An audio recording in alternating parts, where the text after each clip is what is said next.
right, what's going on, you guys? Nick here with Nick Strength and Power. The Tampa Pro Finals just wrapped up, and it wasn't a very surprising result. So Hunter Labrada picked up the win here, and I would say this is pretty much what everybody expected going into the show. I was actually going to make a prejudging video, but after watching it, I thought it was just so obvious what was going on, I would just wait until finals because there wasn't really much mystery after prejudging as to who was going to win this show.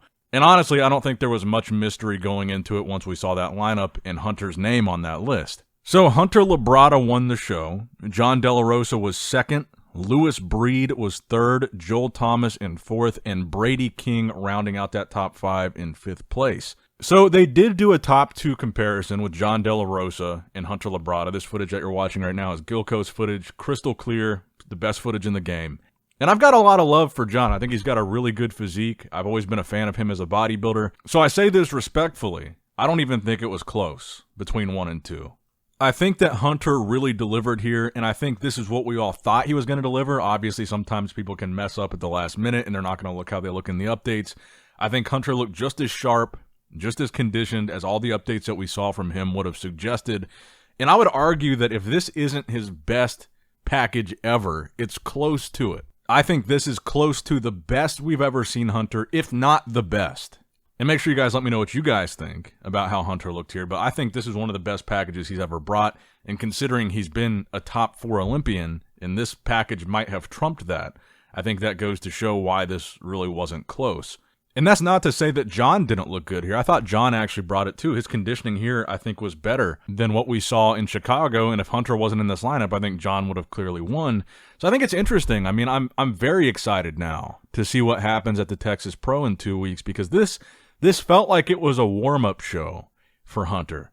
So for him to look this good at this show, when I feel like Texas is going to be his real challenge, and he's going to kind of be at home there because Texas is his home state. So he'll be a little bit more comfortable, a little bit less travel, but he's got a bigger challenge, Andrew Jacked, and Carlos Thomas Jr. We don't know how he's going to look there. That could be a very interesting situation in Texas. So again, I kind of wonder, is this going to be advantageous for him to have done a warm-up show, or will it make it more difficult for him to peak twice? Or, potentially, is this just 90% of what he's going to look like in Texas, and it was just a warm-up, and he's really planning on bringing the actual peak to Texas? But I think in any case, the conditioning that Hunter brought here is going to be very dangerous, very difficult to beat in Texas. Something that Andrew Jacked, I think, has struggled with a little bit more than Hunter is that really crisp, sharp conditioning. So while Andrew, I think, is a little bit bigger, a little bit more of an aesthetically pleasing physique, a little bit more imposing on stage, if Hunter brings conditioning like this or better, I think it's going to be very difficult for Andrew to beat. And overall, I think Hunter improved significantly here than what we saw at the Olympia. I thought like I said in the videos leading up to this, I think his midsection looked better here. His conditioning looked better here. I think there was more detail in his back here than there was at the Olympia. But overall, this really felt like a slam dunk for Hunter, and I'm really curious, like I said, to see what happens in Texas, because this was really kind of Hunter's show to lose, and I don't think that's the case in Texas. I think Texas could go any way. But the good thing is Hunter got what he came here for in Tampa. He got the Olympia qualification that he needed, so now we know for sure we're going to see him on the Olympia stage. So it's not make or break. It's not critical if he doesn't win Texas. I'm sure he's not planning on losing, but it's not gonna really be a huge setback for him. But based on the preview that we saw here, I think we're going to be in store for a really, really competitive battle at the Texas Pro. Hunter, I think, is going to bring his A game. Andrew Jacked going to bring his A game. Carlos Thomas Jr.